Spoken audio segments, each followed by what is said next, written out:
Disabled people who need personal care services often get it through the CDPA program or the Consumer Directed Personal Assistance Program, where you're able to hire your own personal care attendants.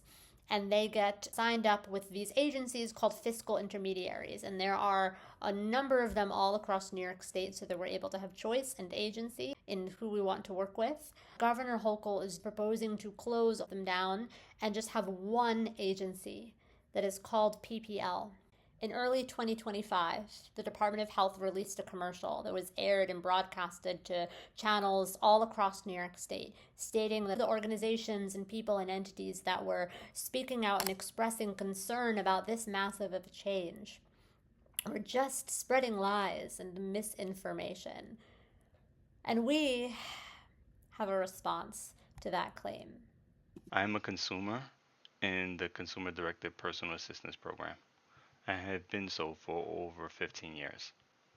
I want to address Dr. James McDonald, the Commissioner for the Department of Health.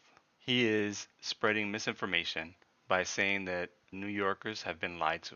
The ones that are spreading the lies are the Department of Health and the governor. PPL has a horrible track record. The timeline to transition 280,000 consumers to a company who can't even handle the transition of 32,000 in Pennsylvania is going to go horribly wrong. And people like me who use the program are going to go without services. PPL is obtaining our health information illegally, and it is being forced by the Department of Health. You can go onto the Department of Health website and look at the template of the information that they are forcing our plans to transfer. It includes our names, addresses, social security numbers, just to mention a few. PPL is owned by a private equity firm that already does business with New York State, and it should have been a conflict of interest. There are many things wrong with this transition, and James McDonald is one of them.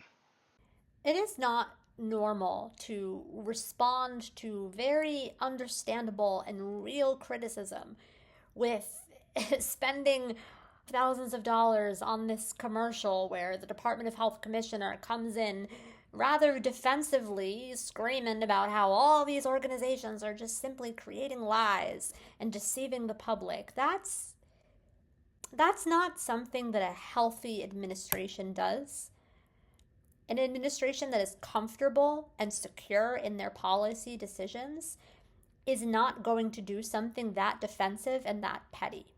We are living in this dystopian nightmare where government officials can't tolerate the very understandable and real concerns that are getting brought to their attention by the very people that it's impacting and the organizations that fight for us. They know that we're right, and they're scared, and they want to make us look like the bad guys. It is so wildly irresponsible in general to take hundreds of FIs and reduce them to a single one. It is a pipe dream to imagine that that can happen in a very, very short number of months. When this was done in other states, that transition lost more than half of the enrollees that were needing that care to survive. It is egregious to make a massive change like this and then go on television and act like we're just manufacturing problems. I'm a consumer of the Consumer Directed Personal Assistance Program, which allows me to hire my own personal care assistants. Dr. McDonald refers to them as caregivers, and they are caregivers and they're very important to me. That is why it is extremely upsetting to me that Dr. McDonald said we are lying when we tell everyone that the governor was trying to change our home care.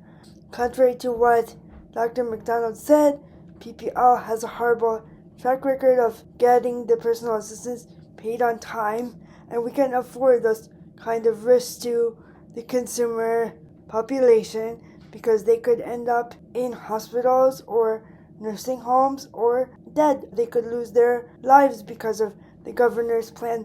So when Dr. Jim McDonald tells you that the governor's plan is a good idea, don't listen.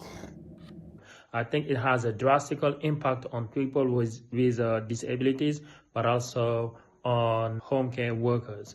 If the governor is giving everything now to one fiscal intermediary, which is PPL, it will also dismantle some small businesses who are providing the services. So we are here today to say no to that and also keep advocating in order to cater to the need of our consumers. Thank you.